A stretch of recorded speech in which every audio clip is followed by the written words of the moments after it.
CM ಇಂಧನ ಸಚಿವರು ಈ ಸ್ಟೋರಿಯನ್ನ ನೋಡಲೇಬೇಕು. 5 ಗ್ಯಾರಂಟಿಗಳನ್ನ ಪ್ರಮುಖವಾಗಿ ಘೋಷಣೆ ಮಾಡಿದ್ರು. ಅದರಲ್ಲಿ ಗೃಹಜ್ಯೋತಿ ಕೂಡ ಒಂದು.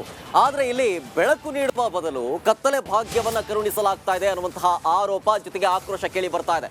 ಅದರ ಭಾಗವಾಗಿ ರಾಜ್ಯದಲ್ಲಿರುವಂತಹ ಆ ಒಂದು ಸರ್ಕಾರಿ ಆಸ್ಪತ್ರೆಗೆ ಕತ್ತಲೆಯ ಭಾಗ್ಯ ದೊರೆತಿದೆ. ಕರೆಂಟೇ ಇಲ್ಲ. ಒಂದು ರೀತಿಯಾಗಿ ಆ ಸರ್ಕಾರಿ ಆಸ್ಪತ್ರೆ ಭೂತ ಬಂಗಲೆಯಂತೆ ಕಾಣಿಸ್ತಾ ಇದೆ. ಆ ದೃಶ್ಯವನ್ನು ಕೂಡ ನಿಮಗೆ ತೋರಿಸ್ತಾ ಹೋಗ್ತೀನಿ. ಸರ್ಕಾರಿ ಆಸ್ಪತ್ರೆಗೆ ಸರಿಯಾದ ವಿದ್ಯುತ್ ವ್ಯವಸ್ಥೆ ಇಲ್ಲ. ಕರೆಂಟ್ ಇಲ್ಲದೆ ಭೂತ ಬಂಗಲೆಯಂತೆ ಆ ಸರ್ಕಾರಿ ಆಸ್ಪತ್ರೆ ಇದೆ. ಇದು ಕಂಡು ಬಂದಿರೋದು ಬೆಳಗಾವಿ ಜಿಲ್ಲೆ ರಾಯಭಾಗ ಸಾರ್ವಜನಿಕ ಆಸ್ಪತ್ರೆಯಲ್ಲಿ. ಕರೆಂಟೇ ಇಲ್ಲ. ನೋ ಕರೆಂಟ್ ಭಾಗ್ಯ.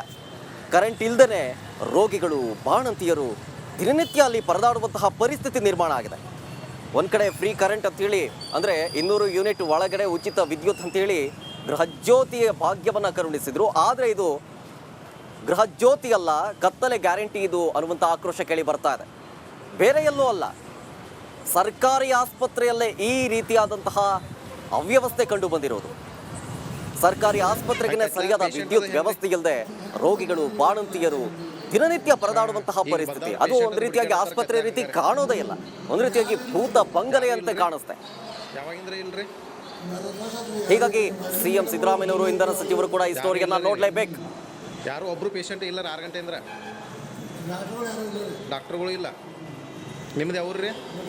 ನೆಡ್ಗುಂದಿರಿ. ನಿಮ್ದು ಏನಾಗಿತ್ತು ರೀ? ಇಲ್ಲಿ ಅಡ್ಮಿಟ್ ಮಾಡಿ